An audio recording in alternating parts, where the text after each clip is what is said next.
Yo guys, today we're gonna be doing a top five steals of the 2020 draft. I've been making a lot of videos. A lot of videos have been worked on and done, ready to come out. I mean, I've said this for a couple videos now, and everyone's like, "Oh, when are they coming out?" Obviously the first, like after the first round, I did my reaction. After day two, I did my reaction. After day three, I did my reaction. So now is gonna be starting to do the post draft. Grades. I have NFC East grades coming out soon. NFC North. I'm gonna do the NFC North, or the NFC teams or conferences first, and then I'll do the AFC. Anyway, you guys came here to see the top five biggest steals of the draft. I'm gonna be doing like the first two, mainly first two rounds. So first, let's start with honorable mentions. I'm doing Jake Fromm because I am going to do the first two rounds. Since that's where like you're gonna get the most value to begin with, I'm gonna do some sleepers, which like third, fourth, fifth, sixth, and even seventh, in a couple weeks, maybe a couple days, depending on how my other videos come out. But anyway, Jake Fromm is the honorable mention. For him to fall to the fifth is amazing. Even though the Buffalo Bills got him and he's not going to be their long-term starter, that is a steal. And no matter who your quarterback is, if he's in there in the fifth round and you don't have a backup quarterback on your roster, that's the guy you take. And he was a third round talent. He was one of the most productive quarterbacks in college football. Out of the guys coming out of the class, Jake Fromm had the most wins, obviously, because he was a started for 4 years. Or I'm sorry, was a 3-year starter, but was in college for 4 years. So people just use him as a game manager. Anyway, let's get to the top five list. The actual top five list. And number 5 is Jacob Eason. I think that is great value for the Indianapolis Colts. And I know I said the first two rounds, but that's where I want to like main it. But I mean, when you have a quarterback that is the third best quarterback in the class, in my opinion, and a lot of people believe that as well, or he's a top quarterback or top prospect, to get him in the fourth round is amazing. That is a steal, and he is going to be the Colts' future. He's going to sit behind Philip Rivers a year under the contract if they bring him back after that year, so 2 years, and he'll be a great fit. And that is a perfect. Philip Rivers is a perfect guy to sit behind, no matter who you are. So at number 3, I got a in between Michael Pittman Jr. / Chase Claypool, both second round picks, both close during their selections, and they're both, you could say, similar play styles. Chase Claypool's bigger, taller, but same play style.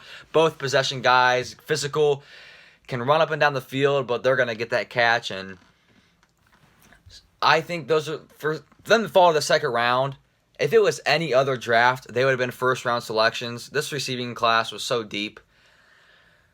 That Claypool and Pittman, I want to put them both on here as like a half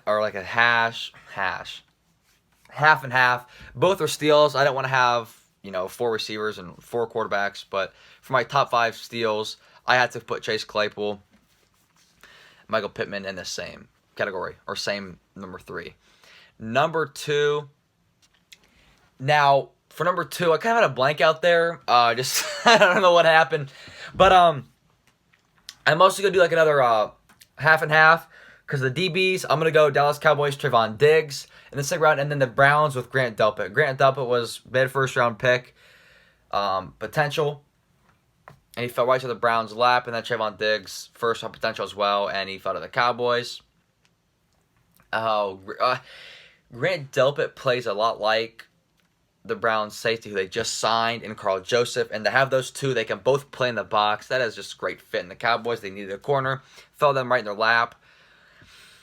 I think everybody knew what the biggest steal in the draft was, and that is CeeDee Lamb to the Dallas Cowboys. Every round, the Cowboys seem like they had a steal, and that is not biased, even though I am a Cowboys fan. CeeDee Lamb fell right to their hands. He was the best receiver in the draft, and he fell to 17. That is just so absurd. Everyone had CeeDee Lamb and Judy going in the top 10. And then Isaiah Simmons fell to the Cardinals. So then, if it wasn't for the DeAndre Hopkins trade, one of the receivers would have went to the Cardinals. Then the Jets, everyone thought the Jets were going to take a receiver, and then they shocked when we went tackle. So we thought two of the top, Judy or Lamb, was going to those picks, and then they fell, and then no one even took them after they fell until the Cowboys. And another one I did want to mention is Isaiah Simmons. I said he's a steal.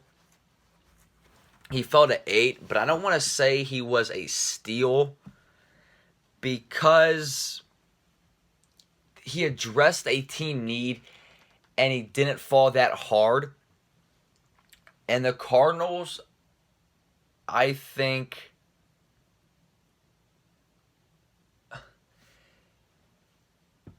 okay, it's hard to explain, but he is a steal, yes. But is he a biggest steal? Like, he fell, but he didn't fall to where the Cardinals are like, he addresses a team need. Yes, he is a very, very good player, and he played all the whole defense. I'm not hating on him I'm not hating him out one bit. He is by far probably one of the best defensive players in the draft, and it is an A+ draft pick. I'm not hating on that pick at all. I'm just saying it wasn't much of a steal, even though it is. I don't know if that makes sense. You're probably going to get a lot of dislikes on this video because I stuttered a lot and whatever. You get the point.